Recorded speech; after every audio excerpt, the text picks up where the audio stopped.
Annatha Sri Jagannatha Madguru Sri Jagatguru Sarvabhutatma Tasmai Sri Gurave Namaha.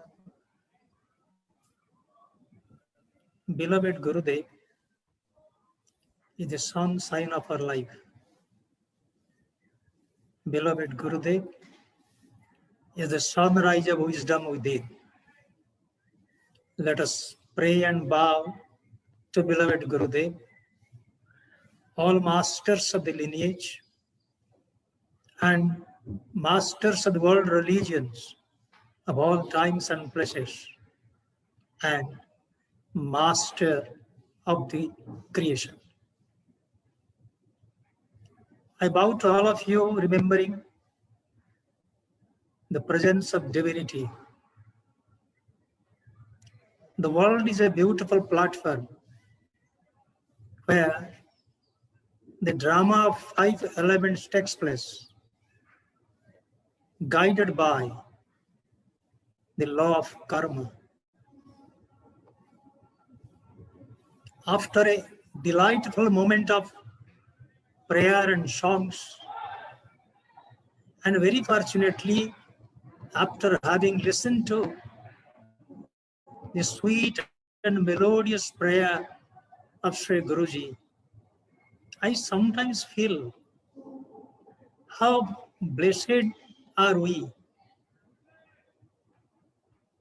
how privileged are we. We'll discuss this question of privilege in the coming class when we shall discuss Prarabdha. Today, we'll discuss on the main issues of Sanchita, the accumulated karma that accompanies you and me, life after life. Millions of lifetimes karma, they are together put into a karma savings account.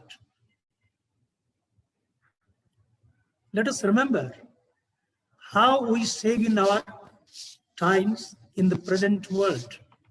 And from that thing, we can know what is the curious way of saving in the karmic way. And before going to that, let us look to the nature surrounding us. Look to the animals.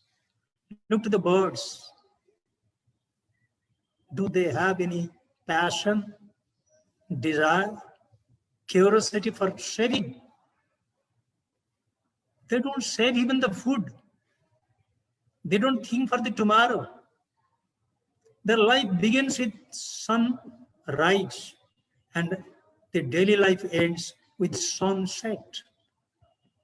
No refrigerator at home.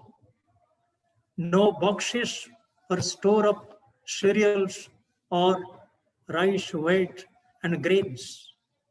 Nothing of the sort. And they live in ordinary houses. Ordinary houses. They never think for their future. They're only concerned with the present. These kind of animals or birds, they are not accustomed to any saving acumen. Whatever available in this day, they consume. The day is over. They take rest. But we, our dining pattern never ends with sunset, even though it begins with sunrise or little before that. And it may continue throughout the night if you go to various restaurants. They are running in the night. We don't have any dining culture as regard time is concerned. We have freed ourselves from the solar instructions. Day begins with sunrise, daytime ends with sunset. This natural understanding of adjusting our life pattern is almost lost. If you look to the timing of the breakfast, lunch, or the principal meal, the dinner, whatever you call it, or the supper. And if you look to our houses or the institutions, everywhere there is a passion for saving food for tomorrow, dollar for coming days. The whole world, its monetary exchange is being measured by the unit of dollar. Therefore, I said dollar, that stands for rupee here in India and everything. Material wealth. But we, the human beings, from the very beginning of our life, are interested with money, this unit of exchange. Money, money, money, brighter than sunshine, sweeter than honey. The bird mother never teaches this song, even by mistake, to her children. But from the very beginning of our life in the schooling days, either the teacher or somebody have wished for this particular song and the message therein. We are accustomed to saving money, saving dollar. There are many kinds of deposits and many terms of deposit. Many kinds of banks are also there to accommodate your passions, saving passions, dependent on your income and the like.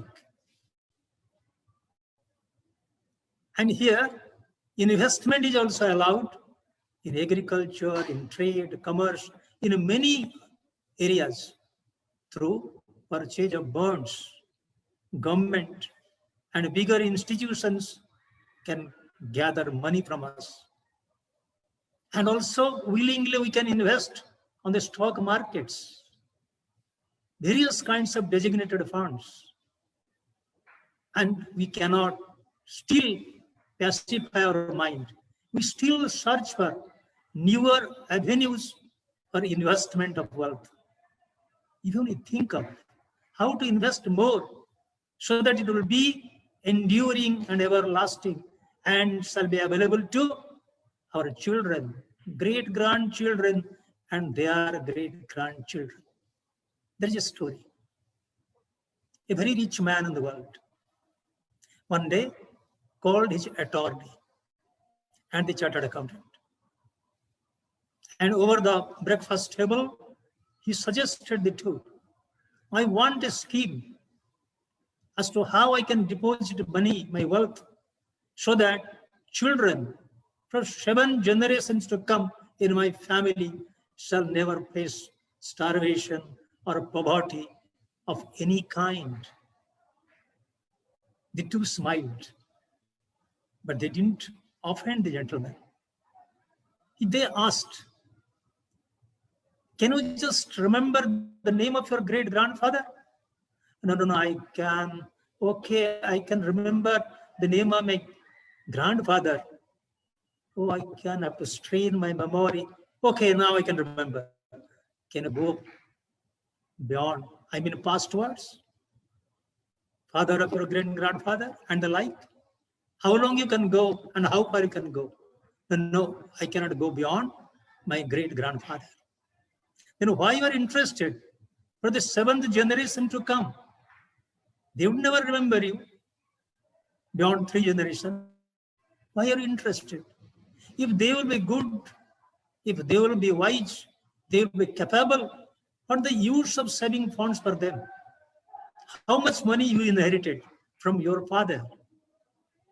They asked, and he got the real point, and he said, no, I withdraw my proposition.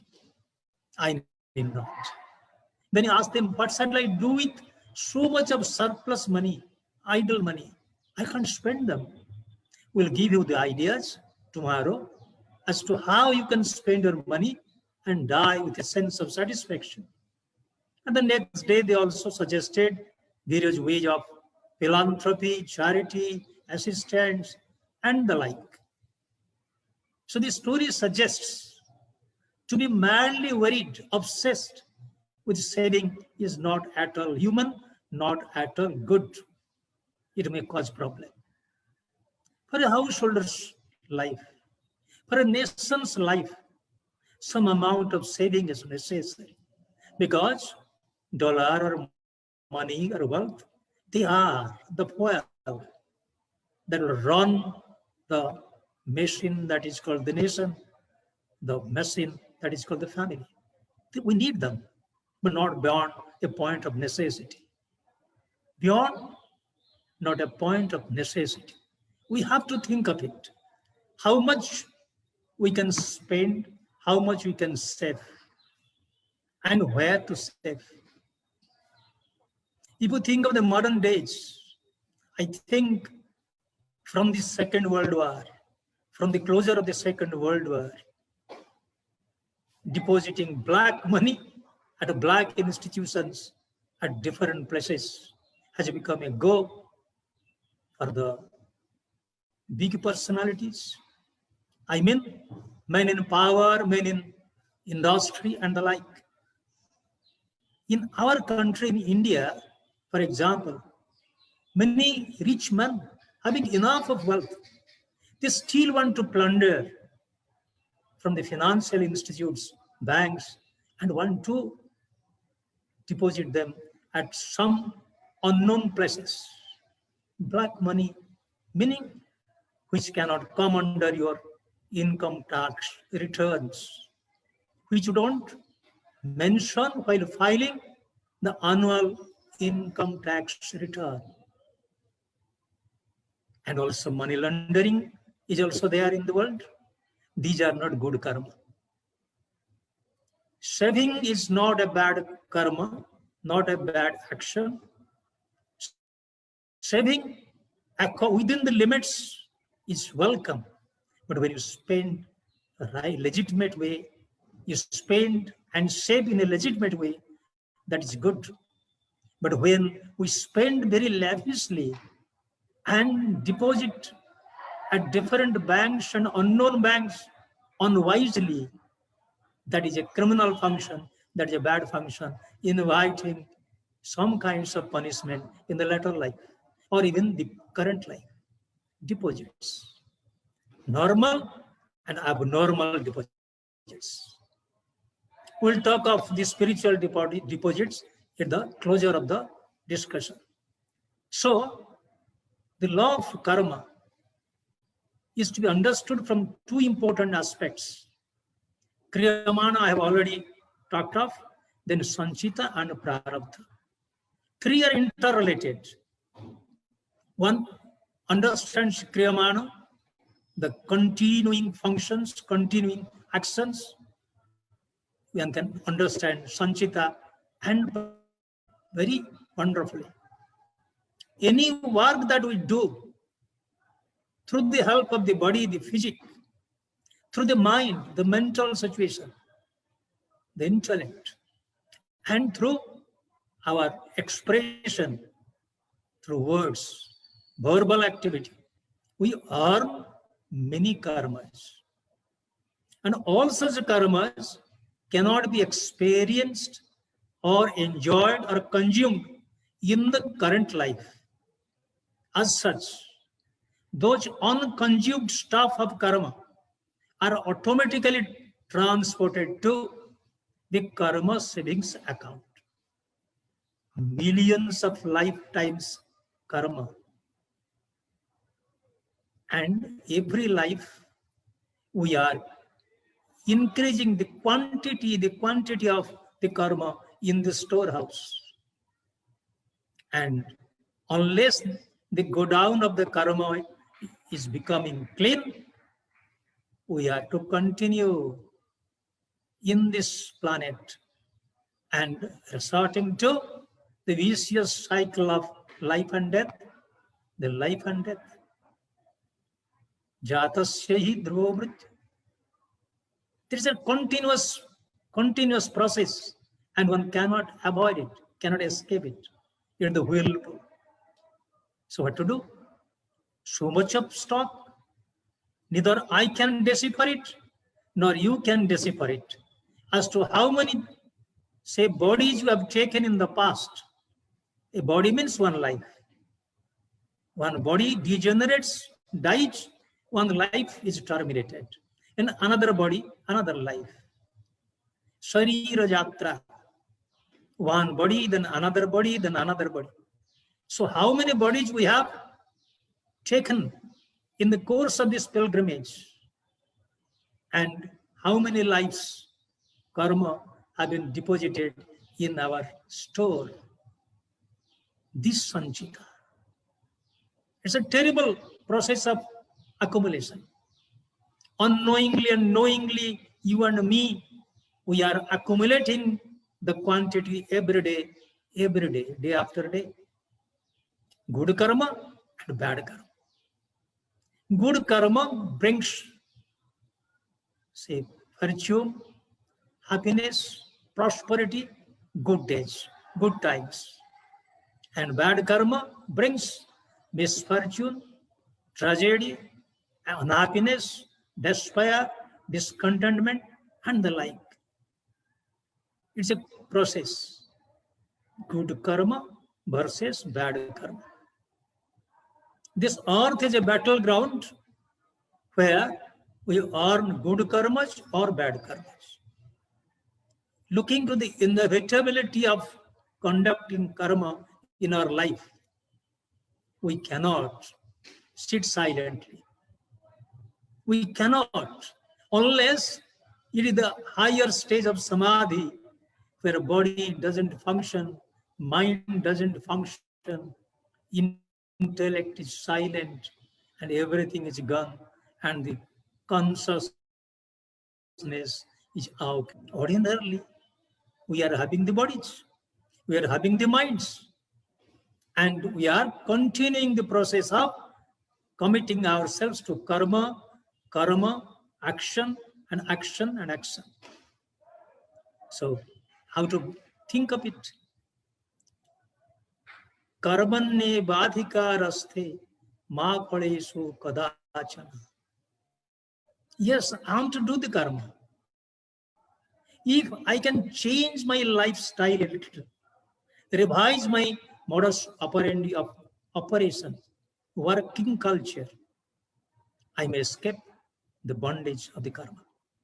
If I do karma for the society, if I do karma for the family, if I do karma for the nation, if I do karma for the world, giving more emphasis on the four: family, society, my country, and the whole world, and giving myself a faded class of significance, then my selfishness will just disappear and my self-consciousness will appear, leading me towards self-realization.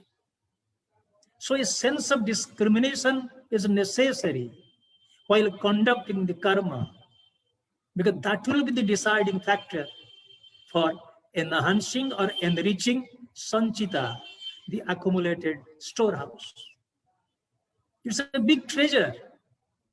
Of course, it doesn't have the material weight. It doesn't have that material weight. Otherwise, our backbone should have been broken. It is very lighter. It is so light that million lifetimes karma can be kept there and will never feel disturbed, neither physically nor mentally. But we are still carrying a huge stock of the karmas. Can any of us carry 1 ton load of material things? Impossible. Even if I am a superhuman being, it's not possible. But I carry huge stock of million years of lifetimes of karma. So karma doesn't have a material weight, but has a spiritual weight. It has a karmic weight which cannot be measured by the ordinary, say, scale of evaluation. But still it is there, millions and millions. But still Guruji says, don't be afraid of the accumulated stock of this particular karmic stock. Even if one time, just for a second, you or me or anyone in the earth is made aware as to how much stock of karma is there in his or her sanchita, the karma box, he may collapse because he will be afraid. He will be losing her or his balance. Therefore, scriptures and teachings of Guruji and Master, they say, take the help of the teacher, not only the scripture. I'll come to that little later. So, this karma, which I do and you do in our daily life, must be evaluated before it is being done. Mind is proposing, let us do that. Picking you. And your conscience is debarring you. Don't do. But when the urge, your passion to do, to conduct a karma becomes overwhelming, the whispers of, the silent whispers of the conscience is overshadowed. Therefore, Sri Guruji says, practice yoga, a little prayer, meditation every day, so that the whispers of the will become stronger and guide us in the right direction. Therefore, at every point and each karma, whatever that I say, is it good? Whatever I'm going to work out, will it be good? Shall it have a bad consequence? We have to think of it. Every one of us on the earth is blessed with one concept, that is, what is good and what is bad. Sense of right and wrong. It is an inherent, inborn quality with us. Who doesn't know what is wrong and what is right? It is there. But the sense is sometimes dormant, in a very low form of, say, working or functional capacity. Low form of functional capacity. Therefore, we have to make it stronger. Our sense of right and wrong, to what we call a sense of discrimination, must be sharper enough to choose the work, to choose. Animals and the birds, they do not care for anything because they are guided by a remote control that is called instinct. But the moment we branched off from the animal stage, bird stage, in the upward journey of the evolution, God has given us a free will. Choose, discriminate, decide, and act upon. Free will. So to think of such sanchita, to understand sanchita properly, we have to think of the free will that is helping us to generate more and more and more karma. If we generate more karma, how sanchita can become lighter? How sanchita can become free? Sanchita is burdened every moment. So the karma, the mysterious ways of karma to be understood properly. So what is good? What is good karma? I shall do anything or something which is supposed to be good for me. No, not necessarily. It must be supposed to be good for others. Whatever good for others, that is good. If I do something at the cost of others, at the cost of the interest of others, at the cost of the happiness of others, then that's not at all a good karma. That's not a good karma. I must do everything which will not incur the wrath of others. I remember once Mahatma Gandhi said, every day, at every time of your action, think of a poor man. Think of a deprived, privileged person. If we can do that, that moment of thinking, that moment of, say, evaluation may bring a break, obstruction in doing something that may cause others an economic injury, material injury, or other. Therefore, before causing an injury to economy, to the well-being, commonwealth of others, I must think of which way my karma is giving me. Sanchita is an invisible karma box, moving along with us every time, picking up every day's kriyamana karma. Therefore, we have to be very careful about sanchita and the karma thereof.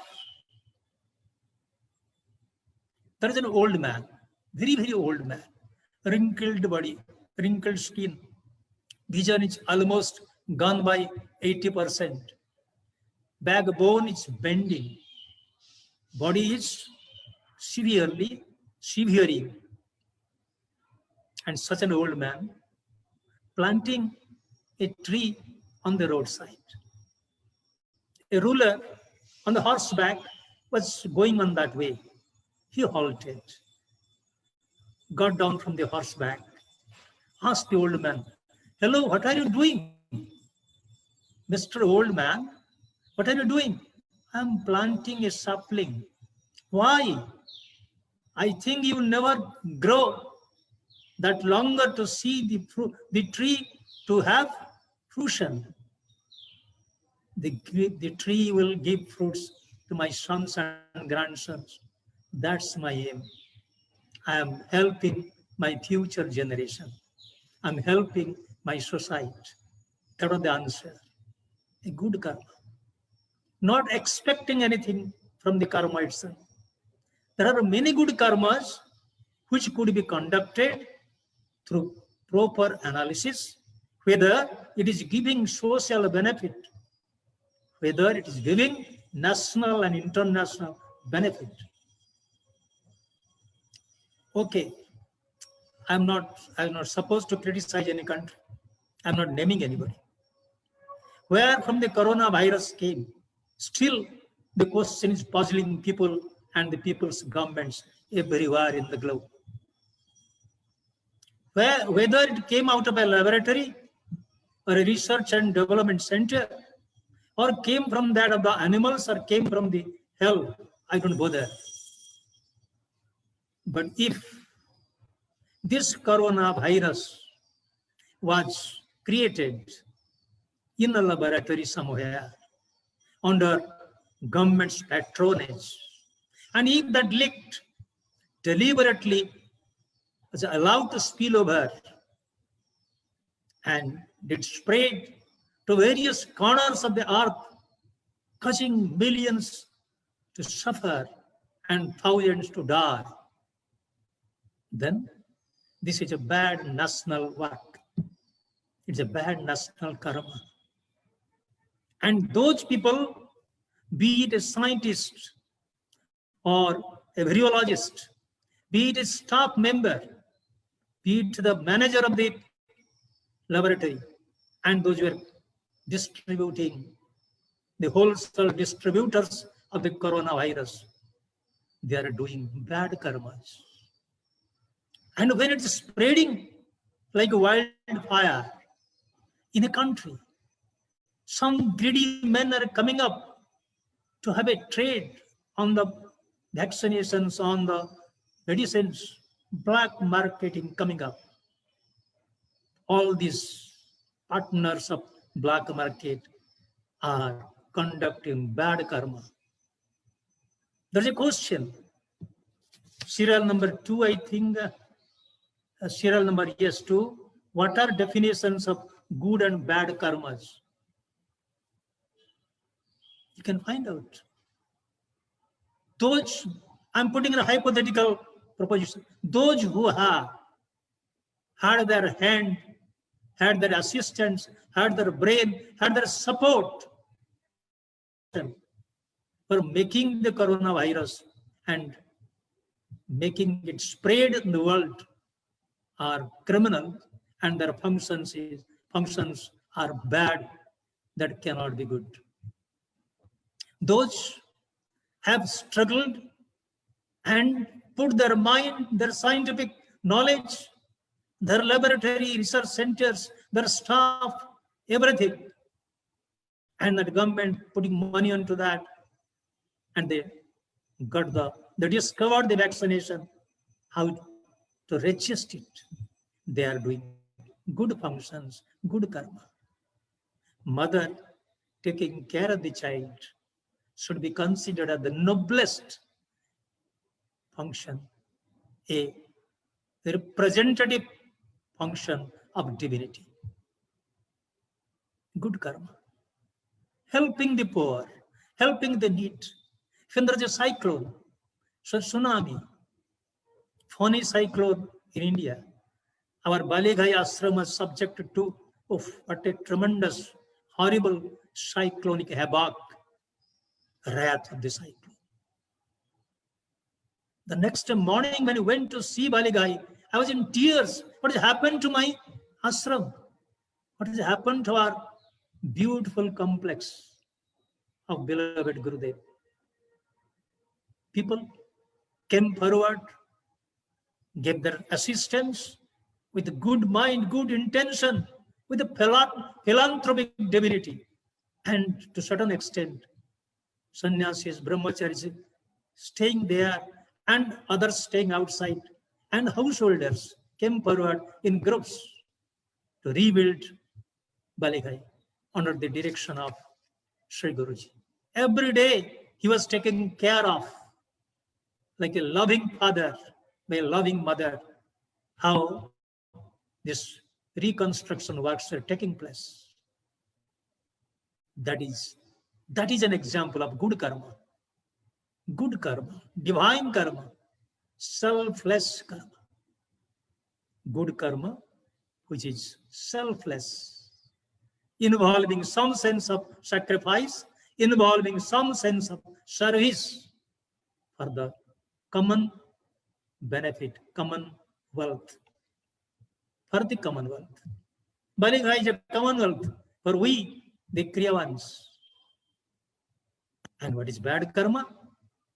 To think ill of the complex, to steal away fruits and flowers. Even Sri Guruji says, don't pluck up a flower and offer it to me. That is a kind of sacrilege. That is sacrilege. That is bad. That's a bad karma. Even don't purchase flowers from outside which has been, say infected with certain virus and chemicals. Rather, good enough it would be to offer the lotus of the heart with his love and devotion at the holy feet of the masters. That will be more acceptable. That will be divine karma, a good karma. Good karma and bad karma. Each human being, man or woman, young and old, has the capacity to discriminate the bad against the good and the like. So the other thing that we feel, how far and how long this journey shall go, the journey of the man under the flag of the karma. If I do nothing and you do nothing about the elimination of the stock of karma in Sanchita, then you and I, we can continue our journey of one life after the life, life after still further life, countless lives. Nobody knows when the full stop will come to our life. It's a journey. Nobody knows. At least you and me do not know when there will be a full stop to the life's journey. If nothing is done for accelerating the process of evolution, for accelerating the process of eliminating the stock of, say, karma in sanchita. So, what to do? How to take care of the sanchita? If we are to not take care of the sanchita, ready enough to meet miseries of the life, life after life, lamenting will be of no use. Then what to do? We have to understand two concepts. The concept of Maya, the illusion. At least through reading the scriptures, through reading the teachings of the masters, already available to us, through various publications of Pragyan Mission and the like, we can know, at least theoretically, what is illusion, what is ignorance, what is ego. Only theoretical, that's enough. It will begin. And reading it once and again, repeatedly, this knowledge of theory will help us to explore what are the possibilities. In addition to this knowledge of illusion, we have to understand what is this earth, what is this particular planet, what is this human habitation here, what is this samsara, what is this particular international and national society. When you think of this, you can understand that this is a question of a journey, an endless journey. Of whom? Journey of the man and woman, suffering and suffering and suffering, meeting miseries and miseries in life. If one, at the end of her life or his life, may seriously make a statistical analysis as to how much pleasure he or she has received in the life, and as to how much the quantity of sufferings he has received or she has received in the life. I'm sure in majority of cases, it is the suffering. Very rare people are above the pleasure and pain. I'm not talking of the ordinary common. For us, tragic life. Samsara dukkhalaya, it's the house of miseries. Once we're aware of the two, these two concepts will help us to explore the way. But that way, how to find the way to annihilate this stock of the sanchita? Finding the way. Loads of devotional songs, loads of devotional stories, loads of devotional literature. They say in one single voice, the master is the only way. The master is the only way. Choosing the master, then seeking his guidance. From the autobiographical sketches of Sri Guruji, all of us know how he was keen enough and very sincerely searching for the master who shall be his guide and guide him in lines of realization. This is the only way. I am to think of the master and to find the master, choose the master, and once I choose, I shall cling to his holy feet. Not just to choose a master for one day, then leave him, abandon, go to another, then next day abandon, third day go to another master. This is not good. Choose a master once for all. Master of the lifetime. Even masters are for life after life, available to us. Janma janmantaram, life after life, the master is available to us.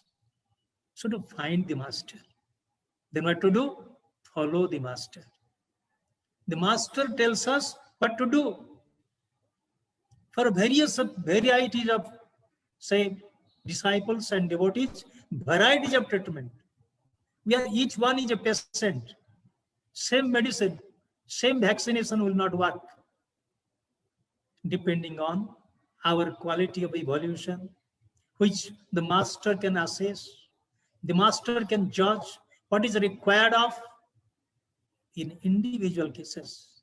Looking to the requirement of the individual cases, the master will give us prescriptions. What to do, what not to do, how to do, and when to do, how far to do.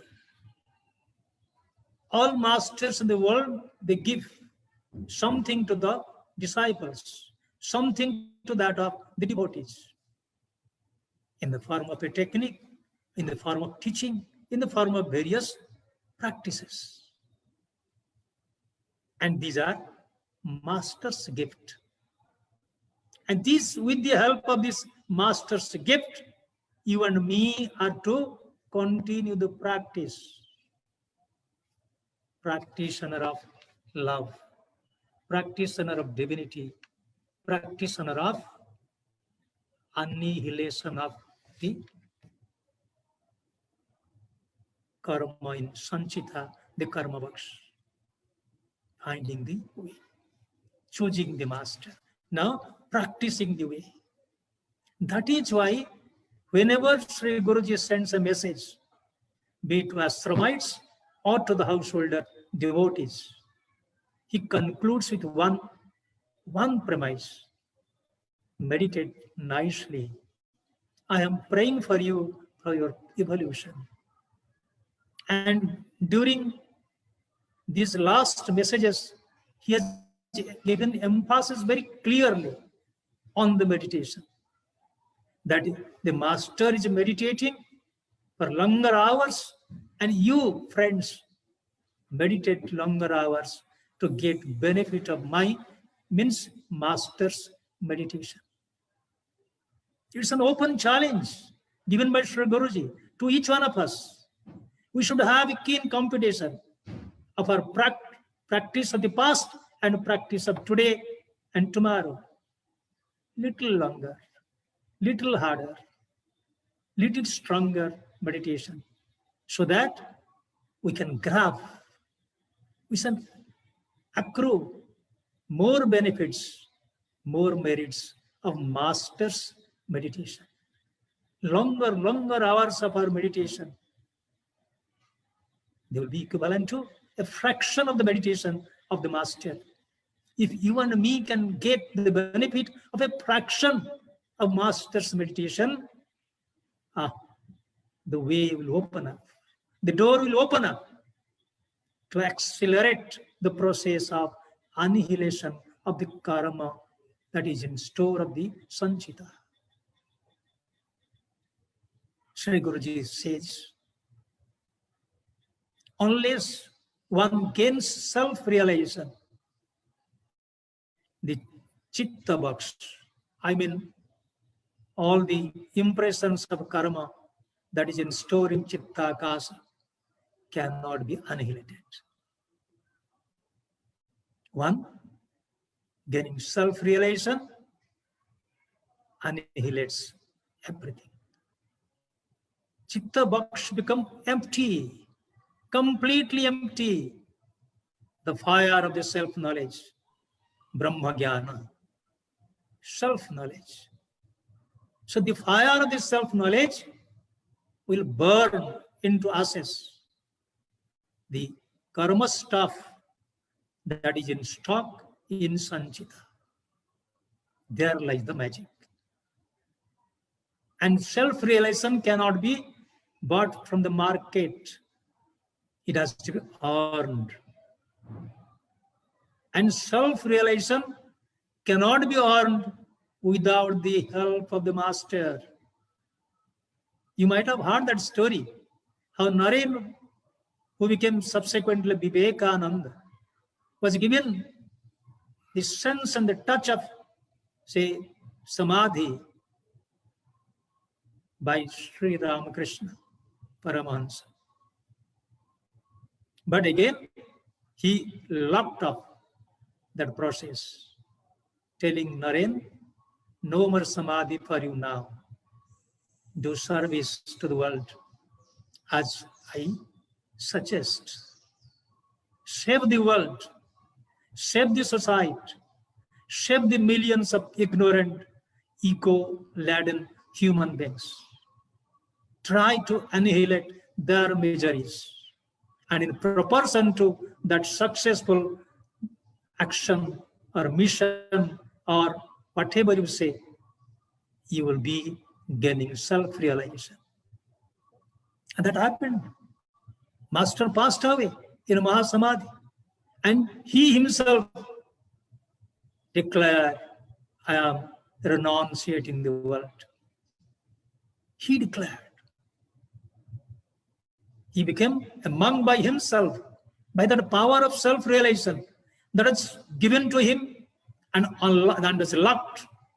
And he unlocked it after longer service to the master and the mankind. When you say master, service to master and mankind, meaning to serve the mankind as per the direction of the master. Whatever he says, serving the master and the mankind. Then a day came and it was unlocked. He got self-realized completely. As long as he was not completely self-realized, he was also suffering, physical suffering. But when completely realized, even if that physical suffering was there, he didn't feel the pangs of that suffering. He was beyond the pangs of suffering. So, Sanchita can be lambasted, can be destroyed, not by lamentation, but by resorting to the path of spirituality as may be suggested by the master, Sanchita. We have to say one day, goodbye, Sanchita. As long as we cannot say goodbye to Sanchita, our life will not become free. Again, be reborn, and the process will continue. Now, we shall come to a few questions and their answers, as I know. Only one question I have dealt in the process of my discussion. Question number 3. To save ourselves, if situation demand, to kill a snake, will be it a bad karma?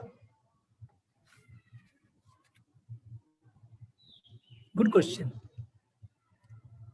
At other times, killing a snake will be a bad karma. But in self-defense, or defense of the life of your friends, your companions, if at all you don't find the other way to ask the snake, to help the snake to go away, it is the only last alternative, then you can hit, you can beat, you can kill. If that is the last resort. I remember one day in Gurukulam, I returned late on that day. When I was going to my bed and putting the mosquito under the bed, I saw a snake, small of course, sleeping very silently under my mattress. I was a little bit afraid, which I should not have. I went to the room of Swami Samarpananandaji. He came. Of course, there was my mistake. I inspired him and he killed it. Sri Guruji the other day explained to us. A small snake, if by chance it came and slept beneath the mattress, what wrong? This ashram is their residence. The ashram is a forest academy. Snakes live in the ashram. They should be allowed to live in the ashram. You should have asked the snake to go away. There's no need to kill it, because it never made an attempt to, say, do some injury to you. That was not a case of non-violence. That I have told you in Yama. I was in tears. I begged apology to Sri Guruji on that day. Even though in my heart of heart, I have never been able to eliminate my fear for the snake, but still I have prayed, I am praying constantly not to come across such a situation in future. So, dear Mr. Questioner, if such a hard situation comes about, as a question of last resort, to save the life of your companions and yourself, a self-defense, as a self-defense mechanism, it could be done. And it would not be treated as a bad karma. Soldiers on the border or at certain designated places, when at the command of the generals or lieutenants or the team leaders, they fire at the enemy and in the process, they kill some soldiers of the enemy camp, that need not be considered as a bad karma. They have done it in obedience to the command of the army chief. Question number 5. Is it true that our thoughts create karma? Yes.